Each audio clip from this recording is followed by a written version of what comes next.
Welcome to KG media. ఈరోజు kill అనే movie. అసలు హిందీ మూవీలో మనకు ఈ మూవీ ప్యారల్గా మొత్తం రైల్లోనే జరుగుతుంటుంది.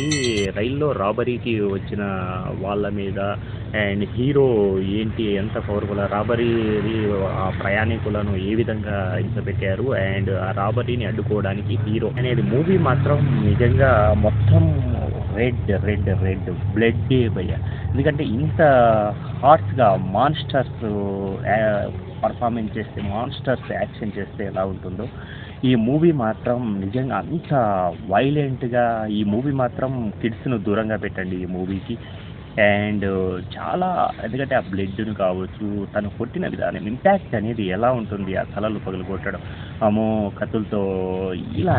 ఎందుకంటే మూవీలోకి వెళ్తే మన లక్ష్ ఆర్మీ ఆఫీసర్, ఇద్దరు ఫ్రెండ్స్, ఒక లవరు వేరే ఊరికి వెళ్తుంటుంది, ఆ లవర్తో పాటు తను కూడా ట్రావెల్ అవుతూ ఉంటాడు. అదే టైంలో మనకు రాఘవ్ తెలుసు కదా, డ్యాన్స్ ఇండియా డ్యాన్స్ ద్వారా ఫేమస్ అయిన రాఘవ్ ఇందులో మంచి విలనీ అయితే తన పర్ఫార్మెన్స్ కూడా బెస్ట్ పర్ఫార్మెన్స్ ఇచ్చాడు. అలాగే మనకు తెలిసిన ఆశీస్ విద్యార్థి దీంట్లో ఉన్నాడు.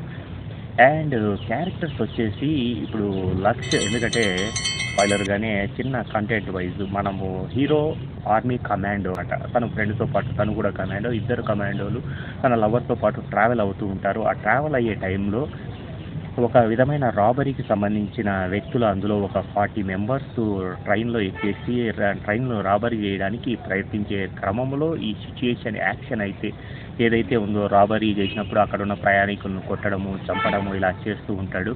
అండ్ హీరో ఎంతవరకు వీళ్ళని కాపాడాడు, హీరోయిన్ కాపాడా లేదా అనేది మూవీని చూస్తేనే తెలుస్తుంది. కానీ మొత్తం ఎక్కడ చూసినా సినిమా అంతా బ్లడ్ పోసేసాడు భయ్య. ఎందుకంటే మనకున్న లిమిటెడ్ స్పేస్లో ఒకే ప్లేస్లో యాక్షన్ అయితే జరగడము, అందులోనూ ఓవర్గా సినిమా మాత్రం యాక్షన్ ఇష్టపడే వాళ్ళకు నచ్చొచ్చు, కానీ ఉండేది 1.5 140 మినిట్స్ లాగా ఉంటుంది, ఫాస్ట్గానే సినిమా అయిపోతుంది. కానీ మూవీ మాత్రం pure blood blood blood cinema అంతా కూడా ఒక విధమైన నిజంగా జుగు అంటారు కదా, ఆ టైప్ ఆఫ్ అయితే వస్తుంది. ఎందుకంటే తన ఫైట్ సీక్వెన్స్ కావచ్చు, అక్కడ విలని అలాగే ఉంటుంది, హీరో టైప్ ఆఫ్ తను రివెంజ్ తీసుకున్న విధానం కూడా అలాగే ఉంటుంది. అండ్ కిడ్స్ను మాత్రం ఈ మూవీకి దూరంగా ఉంచండి. And adult movies and action ఇష్టపడే వాళ్ళు చూసి ఎంజాయ్ చేయండి. Thank you. And subscribe KT media.